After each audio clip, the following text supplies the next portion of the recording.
people say to me, well, couldn't you have been a person of complete surrender and stayed in Christianity without taking on Islam? And the answer to that question, well, there's several answers to that question. One is, yes, of course. You know, the path of surrender is right there in Christianity. It's not obscured by anything. It's there. So yes, that certainly was a possibility. But apparently, I need Islam. And my experiences since I've become a Muslim confirm that on a daily basis, that I personally, Ann Redding, need to be a Muslim. The metaphor I like to use is that of glasses. Some people don't need glasses, some people need single lenses, and I need bifocals. And that seems to be the way it is for me. But I am not in the business of passing around this prescription. I didn't draw it up. And I am not the one in charge of handing out prescriptions. Not everybody gets that, you know. People on both sides of the Muslim-Christian divide, you know, very concerned about my salvation which I also appreciate, because I get by, I think, on the vibes of the prayers of my friends. They're, you know, it's wonderful. But I really treasure those moments when people do get it.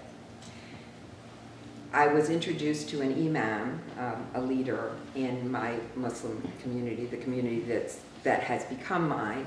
And this was the first time I'd gone to Friday prayers, and I was introduced to the imam who had given the khutbah, the talk, that Friday.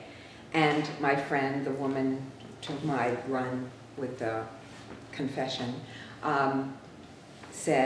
introduced me as someone who was an Episcopal priest and a new Muslim, and I expected the imam to kind of, you know, pull back, and he didn't. He said, "We've needed an inside woman." I said, "But I'm an inside woman on both sides." And he said, "Yes, that's exactly what we need." So I've come to think of myself as giving, you know, field reports from the inside woman on both sides, you know, from the insides of the inside woman on both sides. And what I can report so far is that there's this very lively relationship going on inside me all the time between my inner Christian and my inner Muslim. And sometimes it's a very lively dialogue, and sometimes it's very quiet. There's a lot of standing in wonder at those moments when I will be in Friday prayers and hear an imam speak with tears in his voice about who taught them Islam when someone in the name of Islam has done violence to other humans.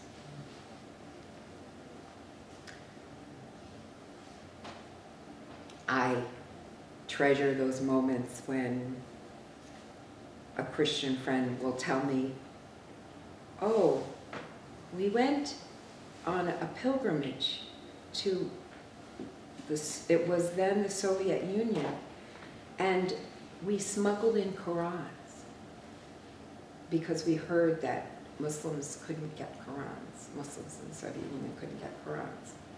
And I've waited to tell this story for years. There's a lot of wonder that goes on in this relationship. My inner Muslim and my inner Christian hold each other accountable because they share the space of this body of mine. They hold each other accountable and themselves accountable to explore and dig into the depths and the riches of their respective and the traditions that they share,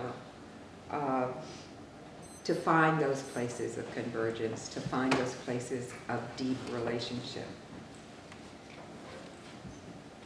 The other piece, of course, is that they have to take each other by the hand and go back to those places where the forces of politics and social injustice and economic privilege, racial conflict, all of that, those places where the relationship has been cracked, or the relationship has been fractured.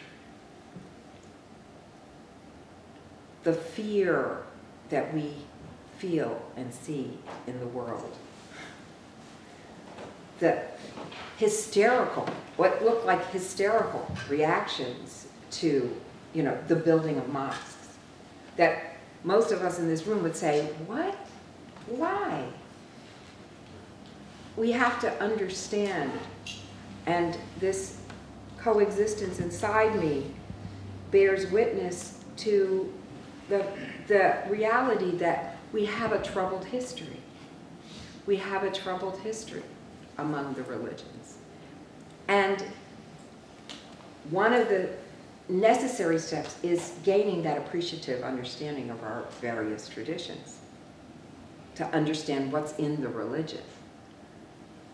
And another necessary part has to do with figuring out where those breakpoints are. And when we've built our relationship strong enough to go to those points and be able to heal those fractures.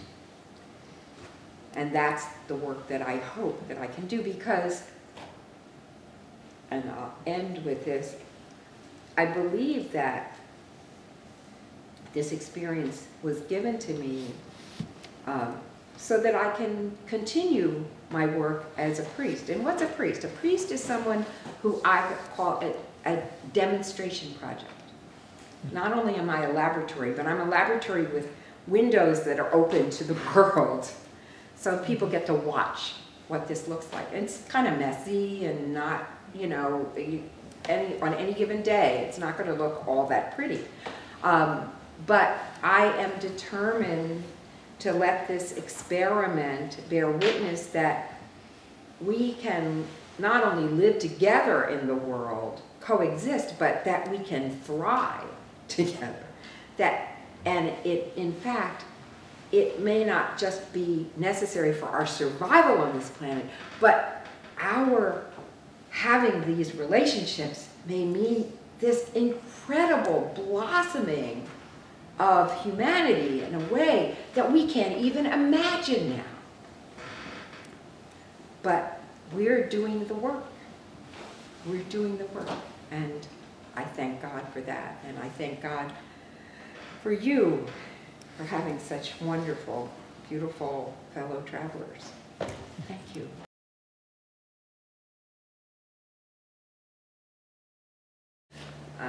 Al-Fatiha, which is the opening, the first chapter of the Qur'an, and is for people who observe traditional Islamic prayer in its most widely practiced form, which is 5 times a day, 5 rounds of prayer a day. We recite Al-Fatiha, and that means 17 times a day at least, so it's become part of my fabric.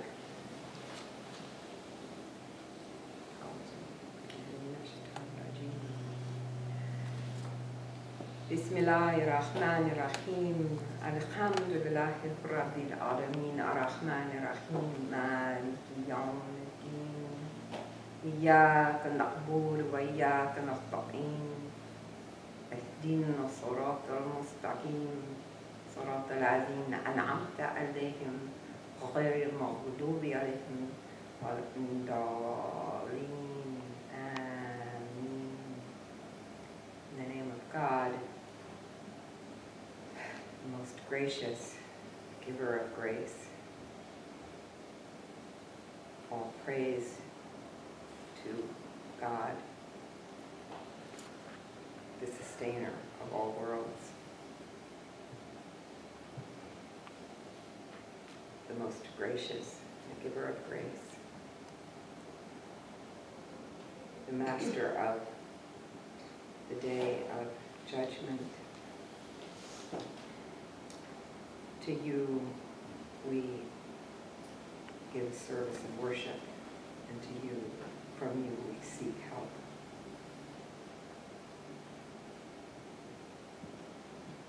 Keep us on the direct path, the path of those who have found favor, not the path of those who have embodied wrath, nor those who have gone astray. And I'll do one other.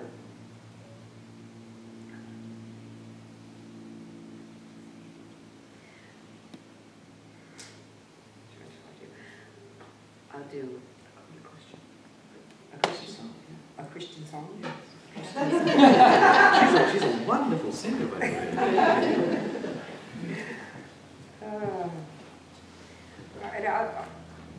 This is I grew up on spirituals.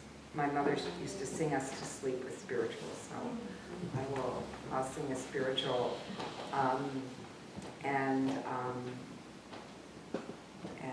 well, you'll hear how spirituals are always a living, it's one of those living traditions, so I've adapted this a little. I told Jesus it would be all right if he changed my name. I told Jesus it would be all right, it would be all right if he changed my name. I told Jesus it would be all right, it would be all right, it would be all right. I told Jesus it would be all right if he changed my name. He said, your mama might not know you, child, if I change your name. And your father, he might not know you, child, he might not know you, child, if I change your name. I told Jesus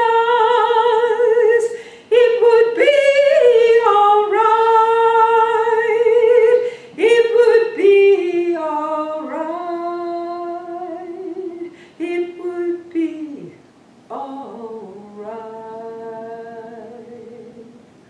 I told Jesus